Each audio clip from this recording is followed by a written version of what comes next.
21 मार्च को देश के सबसे बड़े सदन में जो आग रामजी लाल सुमन ने लगाई थी, राणा सांगा पर एक विवादित बयान दे करके, उसमें पूरी तरीके से उस आग में घी डालने का काम अखिलेश यादव कर रहे हैं और उसकी लपटें इस वक्त पूरे देश में फैलती जा रही हैं। अब अखिलेश यादव ने जिस तरीके से रामजी लाल सुमन के घर पर जाकर के दलित आंदोलन छेड़ा है, दलित वर्सेस ठाकुर का आंदोलन छेड़ा है, वो पूरी तरीके से उत्तर प्रदेश की राजनीति को बदलने की एक कोशिश नजर आ रहा है। हालांकि 12 अप्रैल को यानी डॉक्टर अंबेडकर के जन्मदिन से ठीक 2 दिन पहले दलित राजनीति का गढ़ माने जाने वाले आगरा में जिस तरीके से करणी सेना का एक पूरा आंदोलन हुआ, रामजी लाल सुमन के उस बयान के विरोध में जिस तरीके से पूरे देश के करणी सैनिक इकट्ठे हुए और उन्होंने बंदूकें लहराई और तलवारें लहराई, उसके बाद तमाम लोगों पर एफआईआर दर्ज कराने की कोशिश की गई। हर जनपद में समाजवादी पार्टी के लोग करणी सेना के कार्यकर्ताओं की एफआईआर दर्ज कराने के लिए पहुंचे, लेकिन उनमें से 2 गिरफ्तारियों को छोड़ दे तो पूरे देश के अंदर कहीं कोई ऐसी गिरफ्तारी अभी तक सुनने को नहीं आई है। एक करणी सैनिक जिनका नाम मोहन चौहान बताया जा रहा है, उनकी गिरफ्तारी अब तक हो चुकी है, जिन्होंने रामजी लाल सुमन की जबान काटने के बदले 5 करोड़ का इनाम देने की घोषणा किया था। इसके अलावा एक और करणी सैनिक ने अखिलेश यादव को गोली मार देने की धमकी भी दिया था। हालांकि उसका तो पता नहीं क्या होगा, लेकिन अखिलेश यादव ने अपने ऊपर दिए गए इस बयान को सीधे फूलन देवी की तरह जोड़ दिया और उन्होंने कहा कि मुझे ऐसी धमकियां दी जा रही हैं कि जैसे फूलन देवी को मारा था ऐसे मारेंगे। करणी सैनिक वर्सेज समाजवादी पार्टी, इस तरीके का एक नैरेटिव सेट किया जा रहा है और करणी सेना को सीधे योगी सेना का नाम दे रहे हैं अखिलेश यादव। अखिलेश यादव कह रहे हैं कि 12 अप्रैल को जो भी करणी सैनिक आगरा में इकट्ठे हुए, उसमें मुख्य रूप से योगी सरकार की फंडिंग थी। पूरे देश से, मुख्यतः राजस्थान और मध्य प्रदेश और उत्तर प्रदेश से क्षत्रिय जाति के विधायकों को बुलाया गया और इस पूरे के पूरे प्रोग्राम को लीड करवाने की कोशिश किया गया और ये कहा गया कि इसमें सरकारी मशीनरी का भी दुरुपयोग किया गया है। सीएम योगी का पूरी तरीके से इसमें जातिगत प्रबंधन देखने को मिला। ऐसे कठिन कठिन आरोप अखिलेश यादव उत्तर प्रदेश के मुख्यमंत्री योगी आदित्यनाथ के ऊपर लगा रहे हैं और यह भी कह रहे हैं कि पूरे देश के ठाकुरों को इसी बहाने एकजुट करने की, साधने की कवायद भी योगी जी की तरफ से शुरू कर दी गई है। अब अखिलेश यादव जिस दिन रामजी लाल सुमन के घर पहुंचे, उस दिन मामला बहुत ही शांतिपूर्ण तरीके से निपट गया, क्योंकि नवनियुक्त आईजी दीपक कुमार पूरी तरह से मुस्तैद थे। उन्होंने सबसे पहले रामजी लाल सुमन को अपने ऑफिस में बुलाकर उनके साथ बातचीत करके उनके साथ सेटलमेंट कर लिया और उनकी सारी मांगों को मानते हुए उनकी सुरक्षा व्यवस्था का पूरा पुख्ता इंतजाम कर दिया। इसके बाद आईजी दीपक कुमार ने अलायू से बात किया और अलायू ने बताया कि तमाम सारे समाजवादी पार्टी के समर्थक, लोकल के समाजवादी पार्टी के नेता और करणी सैनिक भी इस अखिलेश यादव की विजिट के विरोध में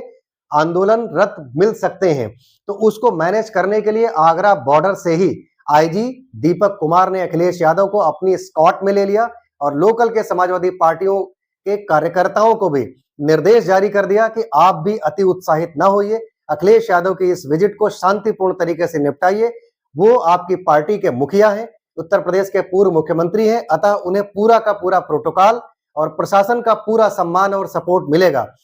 कुल मिलाकर के अखिलेश यादव की पूरी विजिट शांतिपूर्ण तरीके से निपटी और कुछ नजदीक के गांव के जो उपद्रवी थे, जो करणी सेना में शामिल होकर उपद्रव करते, इस तरीके की आशंका भी पुलिस के पास में थी, जिसकी लाइव रिपोर्ट उनको मिल चुकी थी।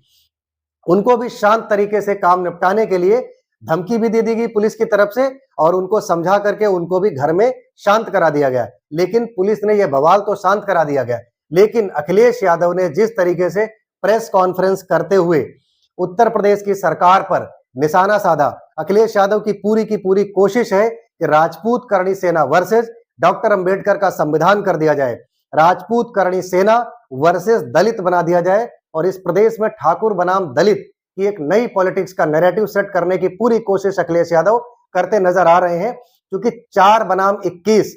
की कोशिश हो रही है, यानी 4% ठाकुर और 21% दलित, इनको आमने सामने लाकर अखिलेश यादव इस वक्त जिस दलित वोटर को पहले कभी मायावती साध कर रखती थी, अब चंद्रशेखर जो नगीना से सांसद हैं उनके पाले में जाता दिखाई दिया है, वो भी पश्चिमी यूपी में, उस दलित वोटर को अखिलेश यादव पूरी तरीके से अपने समाजवादी पार्टी के खेमे में लाकर पीडीए को प्रचंड जीत हासिल कराना चाहते हैं।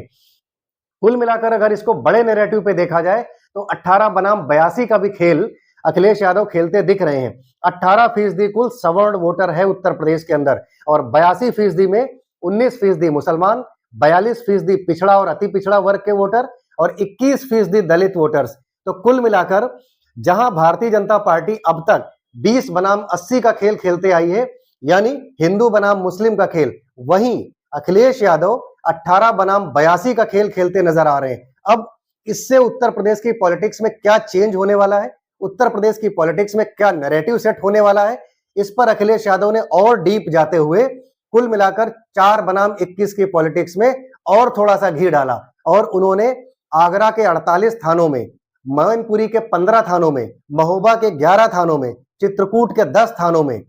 आंकड़े सहित बताया कि इनमें अधिकतर जगहों पर सिंह साहब विराजमान हैं। यानी उन्होंने सीधे सीधे ठाकुर जाति को टारगेट करते हुए बताया। लेकिन अखिलेश यादव यह बताते वक्त यह भूल गए कि उनकी जब सत्ता थी तब समाजवादी पार्टी के हर थाने में उनकी अपनी जाति का चौकी इंचार्ज होता था, कोतवाल होता था और दरोगा भी होता था। अखिलेश यादव को यह भी ध्यान रखना पड़ेगा कि उनके अपने कार्यकाल में भी वाईएम कॉम्बिनेशन गजब का चलता था। उत्तर प्रदेश के पड़ोसी राज्यों से भी पुलिस के वो अधिकारी जिनके सिफारिशें लगाई जाती थी उनको उत्तर प्रदेश में लाकर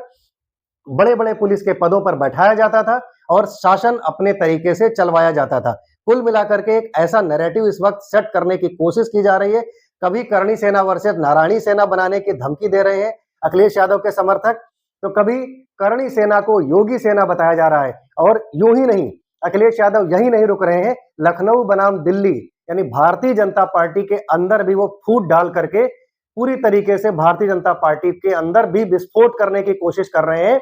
वो लखनऊ बनाम दिल्ली बनाने की कोशिश भी कर रहे हैं। वो ये कह रहे हैं कि ये जो भी कुछ हो रहा है ये सब सिर्फ योगी जी की सह पर हो रहा है, लखनऊ की सह पर हो रहा है। इसमें दिल्ली की भारतीय जनता पार्टी को ना कोई खबर है, ना कोई उसको इंक्वायरी होती है। तो कुल मिलाकर एक ऐसा नैरेटिव सेट किया जा रहा है जो 20 बनाम 80 पर भारी पड़ सकता है अगर भारतीय जनता पार्टी के अंदर भी फूट कुछ इस तरीके के दिखी।